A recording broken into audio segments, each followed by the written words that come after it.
नमस्कार, आपण पाहत आहात डीएम न्यूज मराठी, आवाज महाराष्ट्र। श्री नरेंद्र मोदीजी यांचे मी मनापासून अभिनंदन करतो की आज त्यांनी देशाचे सर्वाधिक काळ कार्य करणारे निर्वाचित पंतप्रधान म्हणून 4399 दिवस पूर्ण करत एक नवीन कीर्तिमान स्थापित केला आहे। हे 4399 दिवस केवळ हा काळ नाहीये, तर हा भारताच्या प्रगतीचा आलेख ज्या काळामध्ये लिहिला गेला असा सुवर्ण काळ आहे। ज्या काळामध्ये देशातले 25 कोटी लोक गरिबीतनं बाहेर आले तो हा काळ आहे। ज्या काळामध्ये देशामध्ये रस्ते, रेल्वे, पोर्ट, एअरपोर्ट सर्व प्रकारच्या इन्फ्रास्ट्रक्चरचं जाळं तयार झालं तो हा काळ आहे। ज्या काळामध्ये भारताच्या अर्थव्यवस्थेने एक मोठी भरारी घेत जगातील 4थ्या क्रमांकाची सर्वात मोठी अर्थव्यवस्था म्हणून जगाच्या पाठीवर नाव कमावलं तो हा सुवर्ण काळ आहे।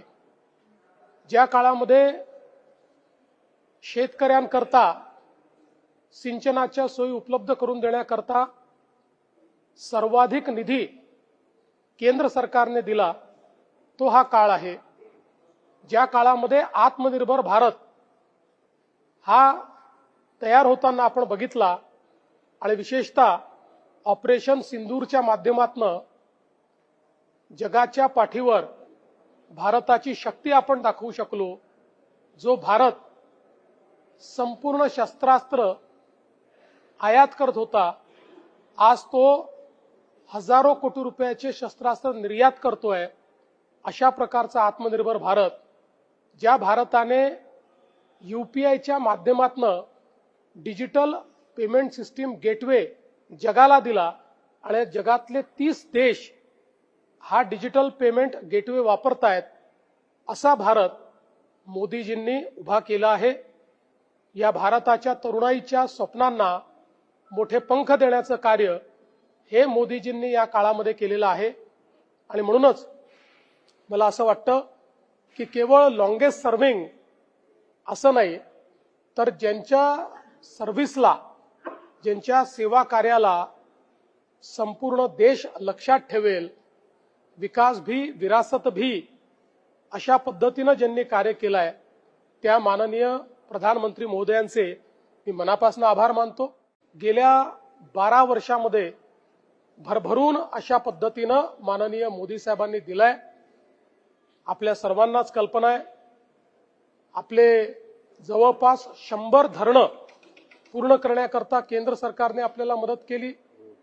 महाराष्ट्रामध्ये वाढवण सारखं बंदर असेल, महाराष्ट्रामध्ये हायवेज असतील, मेट्रो असेल, ट्रेनचं नेटवर्क असेल, नवी मुंबईचं एअरपोर्ट असेल, मेट्रो 3 असेल, असे अनेक प्रकल्प आपल्याला सांगता येतील की जे केवळ कागदावर दिसायचे पण प्रत्यक्षात उतरलेले आपल्याला पाहायला मिळत आहेत।